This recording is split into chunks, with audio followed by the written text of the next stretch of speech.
Hi and welcome to another video. This is another book review video.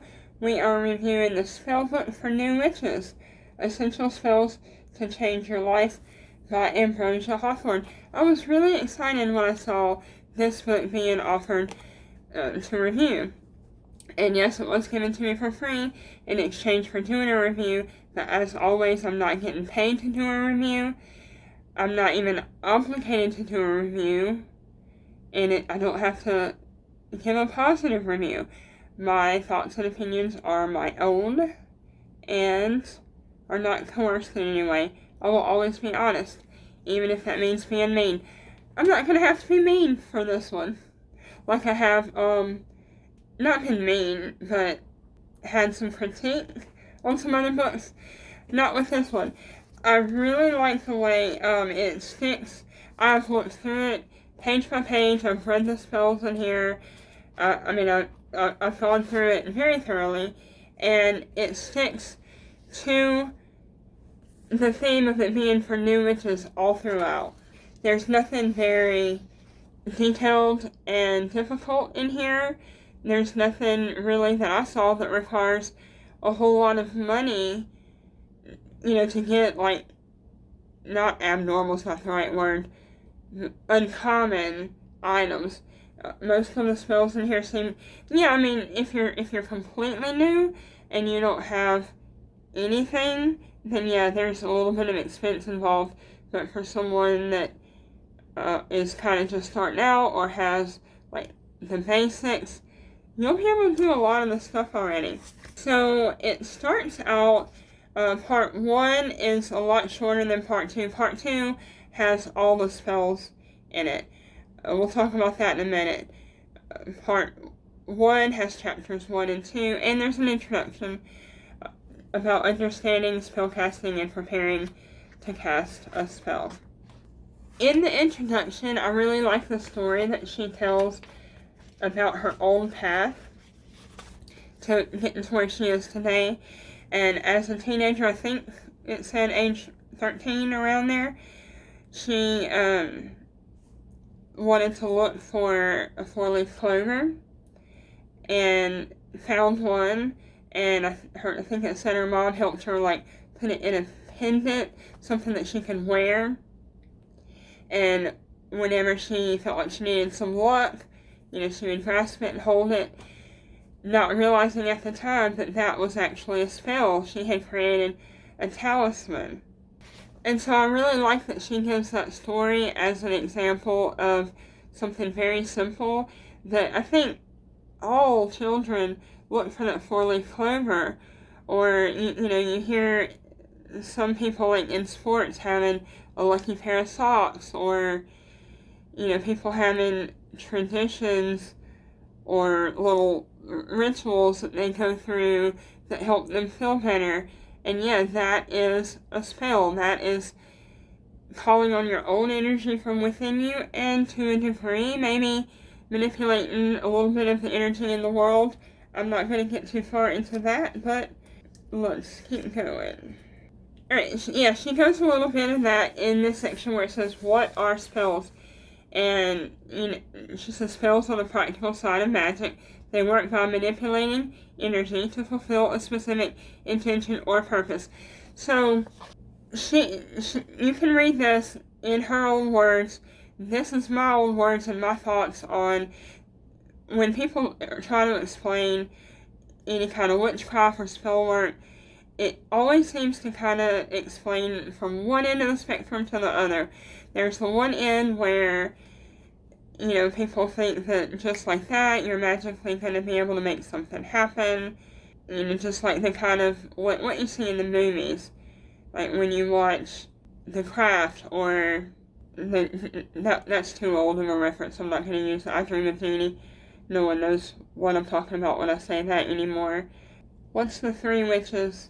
And they just recreated that show. I'll think of it and I'll put it on the screen. I'm really tired right now, if you can't tell by looking at my face.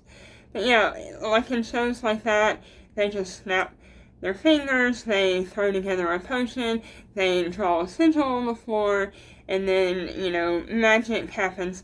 That's not the way it works. And then there's the other end of the spectrum that says it really is just all in your head. And a lot of it, now, I'm not, how do I say this? I'll lean more towards that end of the spectrum. No, it's not all just in your head, but drawing from the power within you is the hugest part of it, really. But, and I love the way she explains it in here. I've never seen it really explained this way before, and it's really helpful. It's a really helpful way to explain what's going on. And so, like, you can tell when someone's staring at you, right? You can feel, like you can't see them or anything, they're behind you, but you can feel that someone's staring at you. You turn around and you look, and sure enough, someone, like, ducks away real quick, looks down. You can feel that they're staring at you. You can feel if someone reaches out and, like, they're about to touch you, but they haven't yet, but it's like you can feel that energy, that heat. And a lot of, like, I'm a Reiki master, so using energy for healing. I mean, energy is real, and so not only are you pulling from the energy within yourself, but you're also, to a degree, manipulating the energy that's in the world around you. Have you ever been in the room with someone who's really, really mad? And you've heard the saying, you can cut the tension like a knife. You can feel that energy in the room, whether it's negative or positive. And let's flip that to the other side. Can you think of someone that's always really happy? And just being around them instantly lifts your mood as well. They are radiating a positive energy, and it's affecting you. The same with the negative energy. Little children and babies pick up on the energy that you're putting out. If you're a new mom and your baby is screaming its head off and you know it's tired, you're trying to get it to go to sleep, and the more you try, the more the baby cries, and you're so frustrated and you're so upset, your whole body's tense, the baby's picking up on that, and you're just feeding off of each other, and it's escalating more and more, and then it might drive you crazy that someone else can walk in, take the baby from you for a minute, the baby calms down, and you think, oh my gosh, I'm a horrible mother. No, you're doing just what every new mother would do, but your energy is radiating how upset and frustrated you are, and your baby's picking up on it, and it's just going from there. So someone coming in that's radiating calmness and just, yeah, the baby's tummy might still be hurting, it might still be a little upset or whatever, but that person can calm them down because they're radiating calm instead of radiating the frustration. And pets are really good, especially dogs. If you're a dog person, think about those times that your dog instantly knew that you needed a hug, or they know when you're in a playful mood, and they can feel that energy, and it spills over onto them, and then they want to play too. But maybe when you first walk in, your dog is in a playful mood, yay, you're home, but then they immediately pick up on what energy you're putting out, and they might hunch down and drop their tail or even their ears, and hopefully you're not coming home mad at them about to kick them or whatever, but if you're upset or if you're sitting there crying, they know it, and they come to you, and they put their head on you, and they're going to love you. Innocents, like the babies and the animals, pick up on the energy more than most adults, I think, but part of your journey as a witch is learning how to tune into that within yourself and within the environment around you. And I haven't, some of what I said was kind of what I read in here, but a lot of that was my old words too. I love the way that she put that out there as an introduction of, what spell work is, what witchcraft means. And then she does break it down into the types of witches. and goes into a little bit of the history of spellcasting. And then some basic altar tools, and a little bit of talking about some of the herbs and spices and flowers and crystals and things that you might need, or that you pretty much will need. A little bit about the color meaning, and of course, like about the moon cycles. An introduction to what some of the instructions and spells are. So if you've been looking at other spell books, or if you've been looking things up online and you see an instruction, cast your circle, for example, you might not know what that means. Well, there's a brief introduction of what some of those terms that you might normally see or hear when it comes to spellcasting, that it's pretty much assumed that people already know what that means, so there's no point in it being listed every time in every spell. But everyone doesn't automatically know that, not when you're first getting started anyway, so this kind of breaks that down for you. And then the whole rest of the book is spells. There's a lot of spells, and there's a mixture of candle spells. There's what she calls potions, or just teas really, like brewing a tea for a specific reason. And there's baths, which ritual bath sort of thing.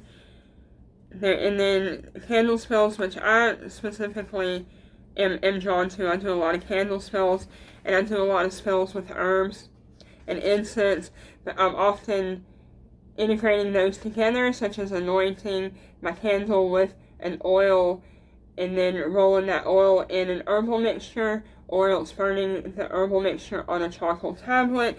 You can check out my channel. I have a lot of stuff like that posted, talking about herbs, what they're used for. I have some spells that I filmed and put on my channel, so if you are seeing this review right now and you're drawn to this kind of stuff, you check out the other things in my channel regarding the witchcraft and spell work. I have quite a bit of stuff on my channel. So, making charms, making talismans, certain oil recipes, sigil. There's some sigil work in here. Yeah, it's broken down into chapters based on topic, such as chapter 9 is well-being, success, and abundance. And so then all the spells in chapter 9 are on that topic. And there are a few illustrations where needed. Here we are, I flipped back one chapter. This is Protection and Forgiveness, chapter 8. So there's a little illustration of how to draw the particular knot in this. And it's a wording. I'm not even going to try to say it because talking is hard and that word is hard for me to say. But this is a wall hanging for, alright, I'll say it, warding, W-A-R-D-I-N-G. Don't know why some words are hard for me to say and others are not, but anyway. So when needed, my whole point is, when needed, there are illustrations. So, and even some crystal threads. Now, I've reviewed a book that was about nothing but crystal threads. But like I said, this book is broken into, so here's chapter 7, Health and Healing. I'm kind of going backwards in the book. So a lot of books that you get are going to be broken into, like here's a chapter for candle spells, and here's a chapter for how to make oils, and here's a chapter for ritual baths. And within those chapters, you will have spells of all different types that all are done by, using candle spells, for instance. But in this one, it's kind of a reverse. The chapters are broken down by subject, and within that chapter, you have a wide variety of different types of spell work in there. And I believe she said she calls herself an eclectic witch, or does she? No, she just calls herself a solitary witch. And solitary witches a lot of times are eclectic or hedge witches, and that just, in a nutshell, means that you incorporate a little of different types of spell work into your practice. So that makes sense for the book to be laid out this way, because the author incorporates different things into the work that she does, whereas some might just do sigil magic, so you might just want a book about sigil magic, or some might only do candle magic, so you might want a book only about how to do that, and you might not be interested in how to do other types of things, or, you know, if you are only into making charms, and talismans, and amulets, and green bags, you know, then you might only want a book explaining how to do those things, and that's fine, those books are out there. If you want a book just to talk you through that one niche of witchcraft, and then for someone who likes a little bit of all of it, like if you look at my bookshelves, I have stuff that's all over the place, from Enochian magic to voodoo, my energy healing with Reiki, and like I said, I'm particularly drawn to candles and to herbs, as you can see by what all I put on my channel, but I incorporate a bit of all of it in my work, and it seems like she does too. I can really relate to this book, and it seems to be written by someone with a lot of knowledge of witchcraft, and nothing that I can find in here seems worrisome or wrong, so I trust this book, and I can recommend it to you guys as a great book to get started with on your witchcraft journey. Alright, thanks for watching, and I'll see you in the next video. Bye!